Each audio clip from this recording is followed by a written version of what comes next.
Shalom, brothers and sisters. This week on this podcast, we're going to go over the head coverings because we have Israelites who believe that wearing a yarmulke or a kufi is Torah and it's part of our culture. So this lesson here today is showing how wearing a kufi or yarmulke is a sin before the Most High. It is not Torah, nor was it a part of our culture as an Israelite. So we're just going to dive right into it. Okay, we're going to start it off first by, I'm going to quote out the book. The name of this book is called The Jewish Book of Why. And I'm going to go into this book. This is going to be page 2 in the Jewish Book of Why. This is what it says.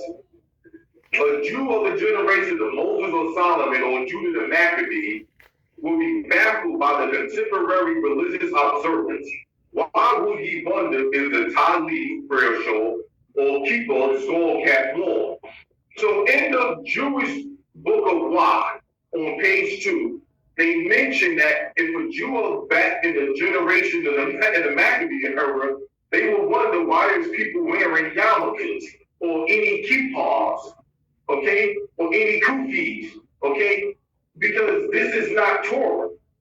When I spoke to Israelites, most Israelites, I asked, why do you believe in wearing a kufi or a yarmulke? If you want to wear a turban, it's okay. A mantle, it's all right. Headbands, it's okay. But when you're wearing something that's paganistic, then yes, that is a sin. And we're going to go into it. I won't be long, but the kufi and the yarmulke is straight out of it's paganistic. It is no different from you wearing a cross on your neck. It is not part of our culture as Hebrew Israelites. Okay? So with that, I'll ask Israelites, why do they wear kufis and yarmulkes? And it's like the number one answer you get is, well, in the Kohen, the priests wear head coverings. Yes. Only when they was officiating inside the sanctuary, they wore a turban. Turban. Okay? So if you're following the priest, because a lot of Israelites tell me that, well, we're following after the priest. Don't try to follow one aspect of the priest. Follow all of them. Read Leviticus 21. There's certain women, if you're a priest, you can't get with. If she's someone's baby mama or was in a previous relationship, you can't even deal with her if you're a priest. So the point of what I'm making is that don't follow one aspect of the priest, follow all of them. Secondly, the priests only covered their heads and wore them clothing only when they was in the sanctuary. When they left, they took them off. It's not like they walked around all day with them clothes on. No, that is not true. So I just wanted to go into the Jewish Book of Why, because let's be honest, a lot of Israelites follow after Jewish beliefs and don't even realize they're following Judaism. So with that being said, I'm going to go into, this is another book. It's called Inside Judaism, okay? And this is what they say. This is on page 238, dealing with head coverings, the yarmulkes and the kufis, okay? This is what it says. This is Inside Judaism, the book. It says, there are no regulations in the Bible that require Israelites to keep their heads covered. The Bible does not even require head covering from men entering the sanctuary or participating in a religious rite or service. Only priests were expected to wear headgear, and this only when officiating at the temple altar or performing priestly functions. Page 238. So as you can see right there, the Most High told the Kohanes or the priests when they was officiating, that's in Exodus chapter 28, this is what they should wear. But even in the this Inside Judaism, the book Inside Judaism, page 238, they even letting you know there is no regulation in the Bible that requires Israelites to keep their heads covered. There is no law on it, okay? That leads me to this scripture right here. This is Deuteronomy chapter 10, verse 12. Honestly, this is one of my favorite scriptures ever because it's very simple. This is Deuteronomy chapter 10, verse 12. And now, Israel, what does Jehovah your Elohim commands of you or require of you? Only this, Israelite. I'm going to read it again because it sounds so good. And now, O Israel, what does Jehovah your Elohim demand of you? Only this, to revere Jehovah your God and to walk only in his paths, to love him and to serve Jehovah your Elohim with all your heart and soul. Verse 13, keeping the Most High's commandment and laws as I enjoin upon you today for your good. That's all the Most High requires of us as Israelites. So what the Most High requires, he told us in the Torah, this is what he wants. This is what he wants. If you look at Jeremiah 10 and 2, the Most High told us, learn not the ways of the heathens. See, don't quote that scripture only when it's on Christmas trees. Quote it when it comes to anything idolatry, that's idolatry or paganism, period. Because the Most High never required for us to wear a head covering, especially when that's paganistic. There's laws for the priests, just like there's laws for all Israel. There's laws for females. You got the minstrel law. That law doesn't apply to me as a male. There's laws for a male that applies to me that can never apply to a woman. So the point of what I'm making is all laws is not for everybody. The reason why I say that, because when you go to Deuteronomy 10 and 12 that I just read, the Most High say this is what I require of you. Deuteronomy chapter 4 verse 2, the Most High clearly stated, do not add to my laws, nor take from it. I can't add something. Because the Most High wanted people to cover their heads. Check this out. When Moses went on the mount, the first thing the Most High told Moses is, the very first thing, take your shoes off, for the ground you walk upon is holy ground. That was a time right there he could have told Moses, every time you stand before me, make sure you have something on your head. That's not a law. That's not a law. But Moses told the children of Israel, listen, I got to get ready to receive the law of the Most High. He said, stay away from women. Make sure you stay clean. He said, for 3 days, stay away from the woman. Make sure you're clean. Do X, Y, Z. Why he never told them, make sure your heads are covered? This was the Most High time to tell the children of Israel, every time you go into my presence, make sure your heads are covered. That's not written. It's not a law. If the Most High wanted it, he would have put it in his laws. So now with that, as I say, the Jewish look of why went into it. Inside Judaism went into it. But the best thing about inside Judaism, everybody, I'm going to just read it. This is page 239. This is from Inside Judaism, right? And they're going to go into the history of the Yarmulke / Kippah, where it comes from. This is what it says. Babylonian practices in Talmudic time. In Talmudic time, there was no established practice or binding law with regard to the covering of the head. It seemed clear that the custom in Babylonia, where most Jews lived, was for a man upon rising in the morning to place a kerchief over his head and to recite the blessings. Blessed is he crowned Israel with glory. This would indicate that men did keep their heads covered. Yet the Talmud also states that the average man did not always keep his head covered. Men sometimes cover their heads and sometimes do not. But women's hair is always covered and children are always bareheaded. So right there, I'm not going to stop. I just want to pause right there. So clearly you can see that the custom came out of Babylonia. Okay, this is not a custom that Israelites had. This was the Jews that was in Babylon that went into exile. This is the custom that they picked up. But watch this though. It says, we also know from the Talmud, Kerushim 8:8, that Babylonian scholars, I repeat, we also know from the Talmud, Kerushim 8:8, that Babylonian scholars wore a special head covering that indicated their status. The learned Rabbi Kaya Bar Abba, a 3rd century Babylonian born Palestinian, once reprimanded his fellow Palestinian scholars, Joshua ben Levi, for wearing a plain portrait rather than a scholar's cap on his head. In time, the habit spread to the masses, and it became increasingly common for the average man to wear a head covering, especially when reciting prayers and studying. Page 239. Now, this is the point of what I'm making, okay? I'm just showing you that even the Jew man, when you read the book, inside Judaism, they're letting you know it came out of Babylon, okay? And then it started to spread to the other masses. But Babylonian scholars used to wear this. And this is why I tell Israelites, I'm about to get into the history of it right now, but this is the thing that I tell Israelites. If you look at the graduation cap, that is paganistic. That's the head of Hermes, the head of Cybele. It's paganistic. Graduation, you got people taking graduation pictures with your graduation hats. That is all paganistic. Take the top of the graduation hat off, you got a yarmulke left.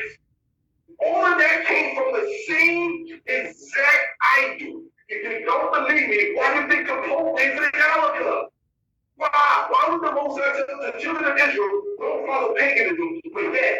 You don't give a command telling the children of Israel to follow something that pagan priests, Babylonian priests was wearing. That would be a contradiction to the Most High. That's a contradiction. Believers Israelites have always been involved in paganism. The problem we had was just keeping the Torah the way it was written. And for some weird and strange reason, that is just a problem. Now, we're going to go into the history of the Yarmulke / or Kippah. Okay? This is from the article. The Kippah assignment. See, the Jewish man is about to really break something down. Here we go, right here. The Kippah Cybele. Here we go. Other names. The Kippah, Yarmulke, Kufi, and Zucchini. The year of origin, 2000 BCE. The Kippah Cybele is one of the oldest and most sacred religious symbols of humanity. It is a thin, slightly rounded cap, now commonly known by various titles, including Kippah, Yarmulke, Kufi, and Zucchini. The Kippah Cybele was traditionally worn by senior priests underneath other official ceremonial headdress, such as the mitre of Dagon or the cap of It. The cap was also worn in latter years by penitents undertaking the purification of pilgrims and had completely shaven their heads and facial hair, men and women. Its significance, Israelites, please listen to me. Its significance is representing respect, fear, and submission to the Queen of Heaven, the mother of all gods. A similar meaning is assigned through the probable origin of Yahweh, via either heaven, Aramaic phrase Yareh Makar, meaning affair, the king, or the Hebrew Yahweh, meaning Elokah, to tremble before the Lord. While the Kippah Cybele is synonymous today with Orthodox Judaism and certain Muslims, there is no credible religious nor historical proceedings for its use in either religion. Okay? This is all part of the article dealing with the history of the Yarmulke. As you can see, this was a Babylonian custom. The Babylonian priests wore this. But I want to continue. In the case of Judaism, there exist strict passages which forbid the wearing of such cap headdress. Nor is there a single verifiable historical example of the existence of the wearing of the Kippah Cybele in Jewish tradition prior to the 3rd and 4th century CE, contrary to modern attempts by scholars to explain away this anomaly. The popular use of the Yarmulke is without question heretical to ancient Jewish scriptures and law. Wow. The Jew man is letting you know. But it gets even better. It says this: in Roman Catholic ceremonial dress, the painted Kippah Cybele is called the Zucchini. While in Rome and upon the Vatican Hill, there is a strong ground for making the connection to Cybele, as the Vatican was the site of the largest ancient temple of Necropolis, to cycle from 200 BCE on. So right there, this is a Catholic, or we all know that Catholics got their religion, everything from Babylon. Easter came from Babylon. Before there was such thing as Christianity, the Babylonian worship was followed in practice. If you don't believe me, please, Israelites, read the book Two Babylons. You will see everything that's being done now in Christianity was already being done. Before Jesus Christ walked on the scene, there was already a Christmas. It just had a different name. Before the Easter was known as Easter, it was already being practiced. The worship of Ishtar, Valentine's Day, paganism, you name it, the Lent, 40 days, all of that stuff, all of that was already being practiced. My thing is to Israelites is think about this. When the Catholics came on the scene, they said anything that had to do with the Old Testament, they wanted to get rid of. Anything that had to do with the laws of Moses, they wanted to get rid of. They said we are strangers to new moons and Sabbaths. And why will they keep a yarmulke if that's part of our culture? Do you know what's so crazy? I met a guy named Rabbi Zeller. He took me to the synagogue on Eastern Parkway in Kingston, 770. Me and him went in the place and spoke. He said, why do you think there is no pictures of Israelites, ancient pictures on the floor with the yarmulkes on? Because it didn't exist. They was not wearing it. He said, technically speaking, we're not supposed to wear yarmulkes if you're going off the Torah. Because the Torah does forbid it.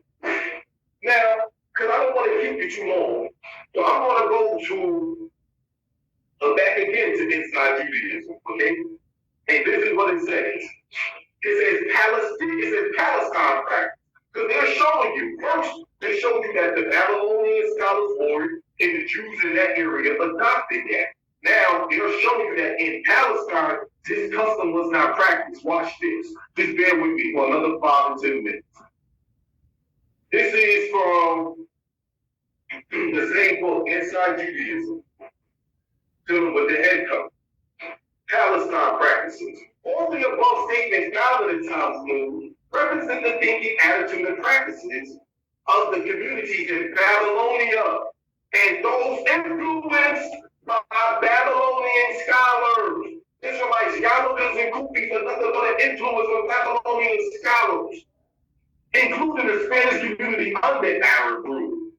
This is evident from such statements as the one noted in the Jerusalem Talmud, that when the 3rd century scholar, Kippah, mourned the passing of the teacher Rabbi Judah the Prince, he covered his head. Apparently, the custom of wearing a head covering at all times was not yet commonplace among Palestine Jewry. Although those in mourning sometimes did choose to cover their head, the minor tractate Soferim, which was composed in Palestine, clearly states that a man with uncovered head may serve as a Torah reader and may lead the congregation in reciting the Shema.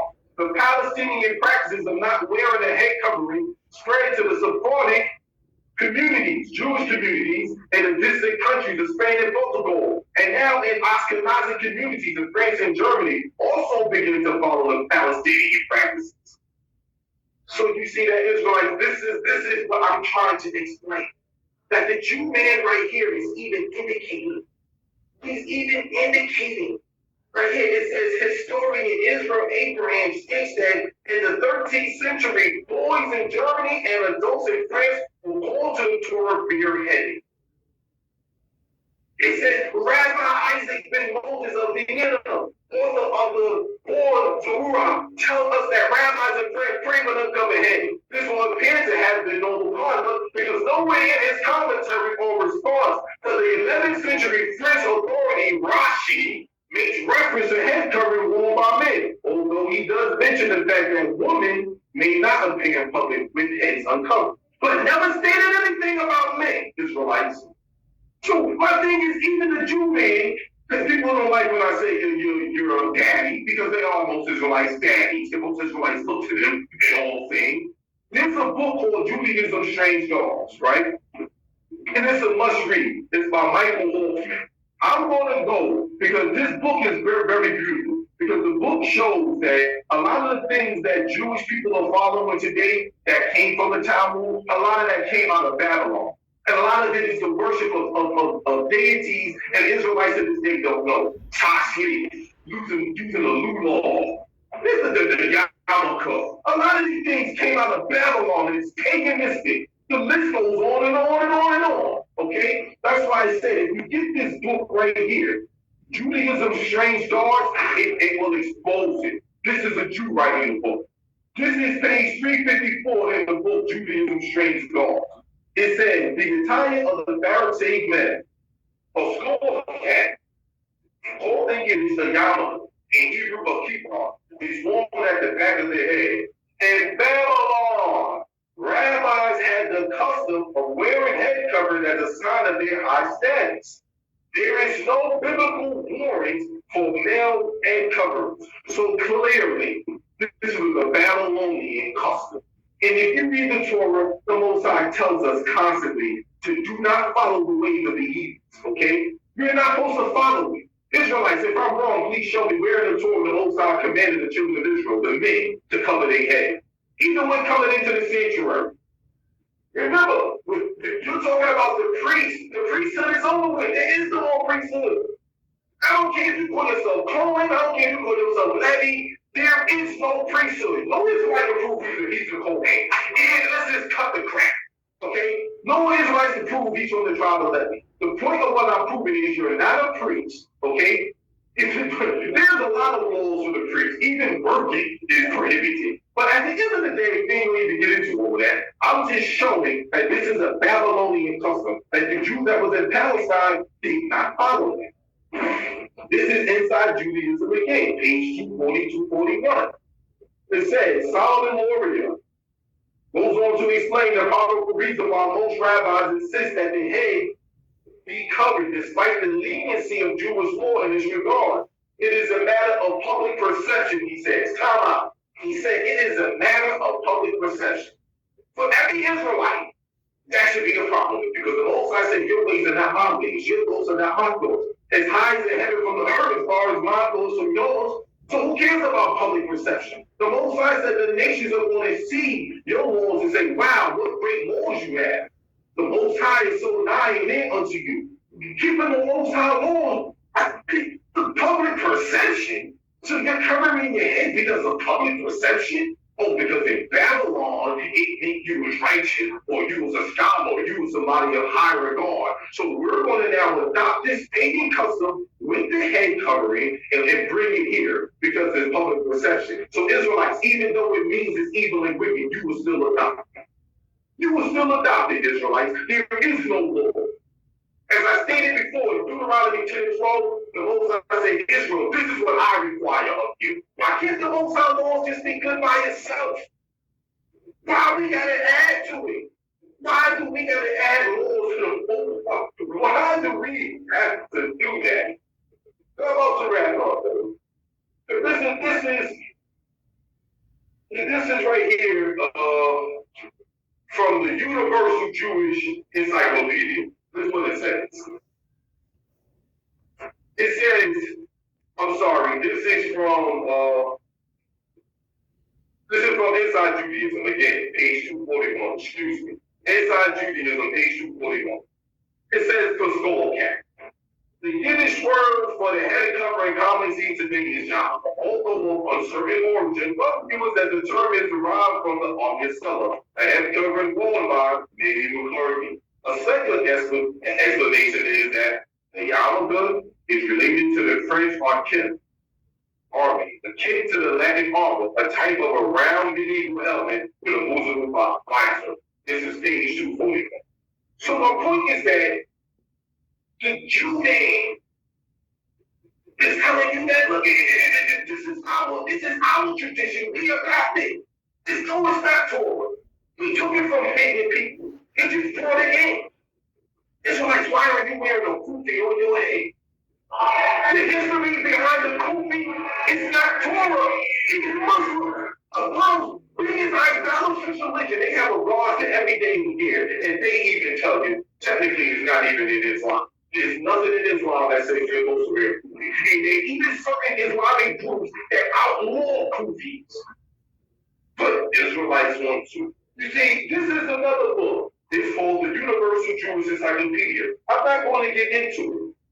But I'm just, if you read the book, but Universal Jewish Encyclopedia, on page 262, volume 5, it tells you, when you look up the whole section dealing with the head covering, they tell you that the minhaj, which is a custom, the minhaj is a custom. It's not law. Pure is not law. I'm not saying don't keep it. It's not a law. It's a decree. Yarmulke, it's not a law. It's a decree. These are not laws. Laws is what the Most High put in the Torah. The laws of the Most High is what he's going to judge you by. Now, I don't have to keep no Hanukkah. I don't have to keep Purim. That's not laws. That's a decree. I do not have to keep it. There is no way to keep it. There is no law saying that this is how you're supposed to keep Hanukkah. There is no law. We make up laws on how we should keep it. Now, the history behind Hanukkah and how some people keep it is paganistic. But at the end of the day, there's things that Israelites have adopted that is paganistic. When the Most High clearly said in Jeremiah chapter 4, Jeremiah chapter 14, Jeremiah 10, excuse me. Hold on, let me get a simple order. It just hurts me sometimes, hold on. Jeremiah chapter 10, verse 2 tells us we're not supposed to follow the ways of the heathens. So obviously the Most High knew that some Israelite was going to do it. This is what the book of Proverbs, chapter 30, verse 5 through 6. Israelites, please listen to what it says. It says, every word of Yah is pure, a shield to those who take refuge in him. Do not answer his words, lest he indict you and you be proved a liar. So you don't answer the Most High word, because you're going to be proved a liar. You will be proved a liar. God said we should fear him. We should fear the Most High God.